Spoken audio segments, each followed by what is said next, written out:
आज हम आपको दिखा रहे हैं लखनऊ यूनिवर्सिटी की समाजशास्त्र की प्रोफेसर डॉक्टर नलिनी खन्ना, जो आपको बताएंगी कि किस तरीके से कोरोना जैसी महामारी में लोगों को अपने उससे निपटना चाहिए।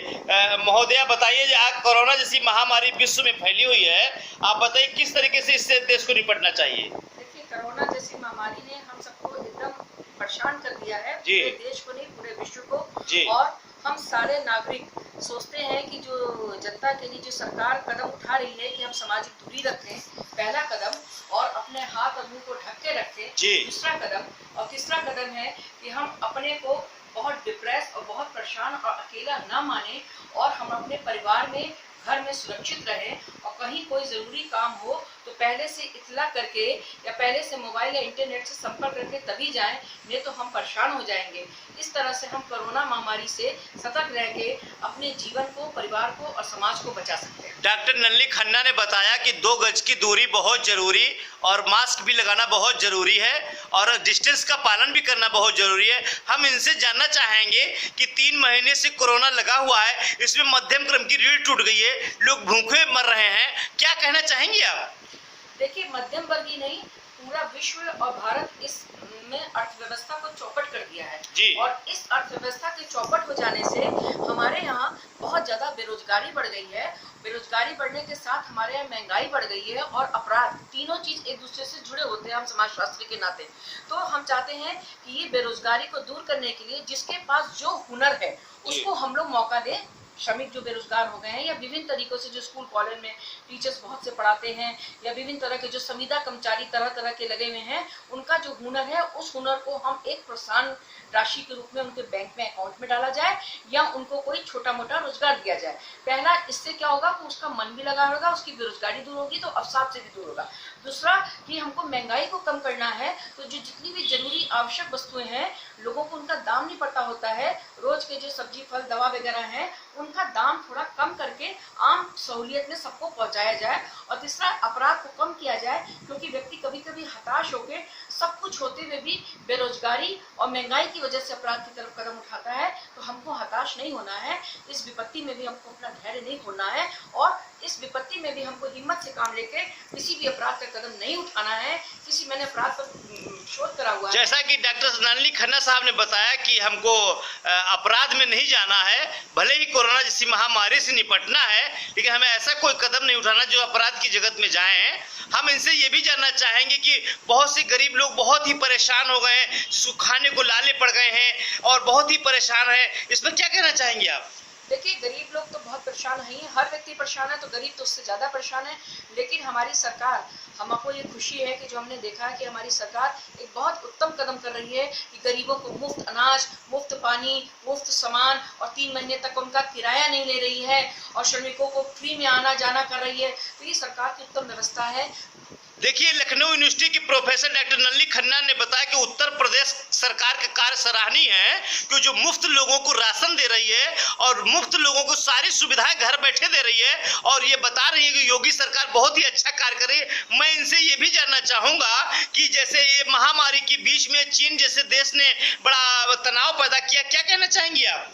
देखिए, चीन या कोई भी अन्य देश कभी भारत पर या किसी भी विश्व में अपनी सत्ता नहीं जमा सकता है। हमारा भारत सदियों से एक बहुत ही सहयोगी और सहिष्णु राज्य रहा है।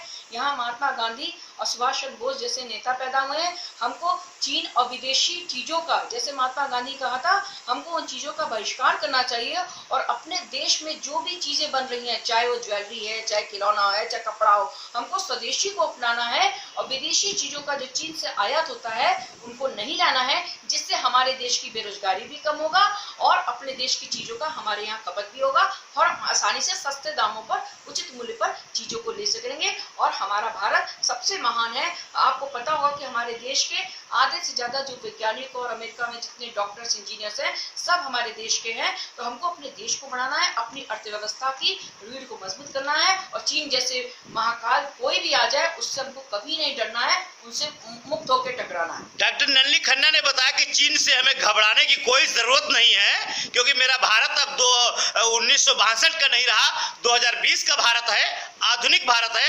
हमारे प्रधानमंत्री के बारे में क्या कहना चाहेंगे, जो आपके प्रधानमंत्री नरेंद्र मोदी दिन रात देश की निगरानी के लिए लगे हुए हैं, देश की सीमा पर, क्या कहना चाहेंगे आप उनके लिए? देखिए, हमारे माननीय प्रधानमंत्री मोदी जी के बारे में तो हम लोग जितनी प्रशंसा करें उतना थोड़ा है। मैं उनकी बेटी हूँ, क्योंकि मैं बनारस की हूँ और वो हमारे सांसद है। हमने आप देख रहे हैं कि ये बनारस की हैं डॉक्टर नलिनी खन्ना जी, और वहां से हमारे प्रधानमंत्री नरेंद्र मोदी जी सांसद हैं, और उन्होंने अपने को बेटी कहा है नरेंद्र मोदी जी की। अब आप लोग देखिए, मैं दिखा रहा हूँ डॉक्टर नलिनी खन्ना, जो समाजशास्त्र की प्रोफेसर है लखनऊ विश्वविद्यालय की, उत्तर प्रदेश में। आप सीधा प्रसारण देख रहे हैं डॉक्टर नलिनी खन्ना का। आप देखिए क्या कह रही थी आप? हम ये कह रहे थे कि बनारस की बेटी है, बनारस ने मोदी जी को सांसद बनाया और हम लोग आगे भी उनको सांसद और प्रधानमंत्री के रूप में ही देखना चाहते हैं। और उन्होंने हमारे देश की अर्थव्यवस्था और कार्य के लिए इतना ज्यादा कार्य किया है, सुबह से रात तक जो हम लोग पढ़ते सुनते हैं। मोदी और योगी की सरकार ने हमारे देश की अर्थव्यवस्था को बहुत कुछ बनाया है और बहुत टकराव ले रहे हैं विश्व से भी, और बहुत चिंतित है हमारे देश के वासियों के लिए। इसलिए हम चाहते हैं कि आगामी समय भी वो हमारे देश को और सुदृढ़ बनाए और हमारी जनता की और ज्यादा सुरक्षा दे सके। मोदी और योगी सरकार को डॉक्टर नलिनी खन्ना ने बड़ा सराहनीय बताया, और बताया कि ऐसे सरकार को देश की जरूरत बताया उन्होंने, और बताया कि जिस तरीके से आज लोगों को मुफ्त राशन मिल रहा है, हर सुविधा घर बैठे मिल रही है। कोरोना जैसी महामारी में जो बहुत ही बड़ा संकट है, इसमें गरीबों को मुफ्त राशन मिल रहा है। क्या गरीबों को मुफ्त राशन मिल रहा है, क्या कहना चाहेंगे आप?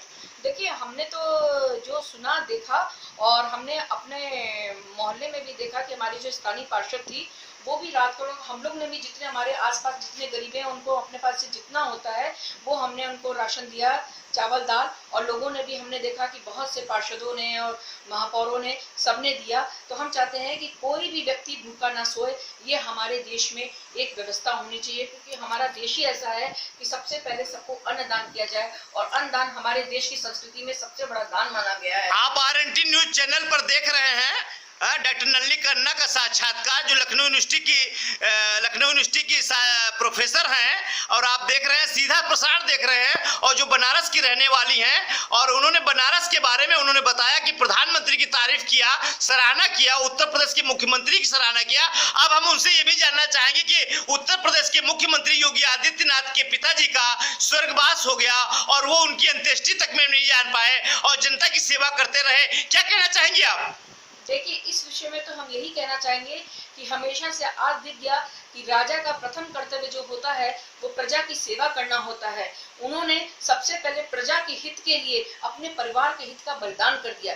ऐसा राजा देखिए सदियों में कोई होता है, और एक योगी है जिसको किसी चीज की लालसा नहीं है। वो हमारे देश की, हमारे राज्य की तन मन धन से सेवा कर रहे हैं, सुबह से रात तक। हर तरह की गरीब और अमीर कोई भी जनता है उसकी व्यवस्था में वो लगे हुए हैं। तो हम चाहते हैं कि इसी तरह के मुख्यमंत्री या प्रधानमंत्री हमारे देश और राज्य को मिले, जिससे हमारे देश का और राज्य की जनता का पूरी तरह से भला हो सके, विकास। आप कह रहे हैं कि इसी तरीके से जैसे हमारे उत्तर प्रदेश के मुख्यमंत्री हैं और देश के प्रधानमंत्री हैं, अगर इसी तरीके से हर राज्य और हर देश में ऐसा प्रधानमंत्री होगा तो विश्व का जरूर कल्याण होगा।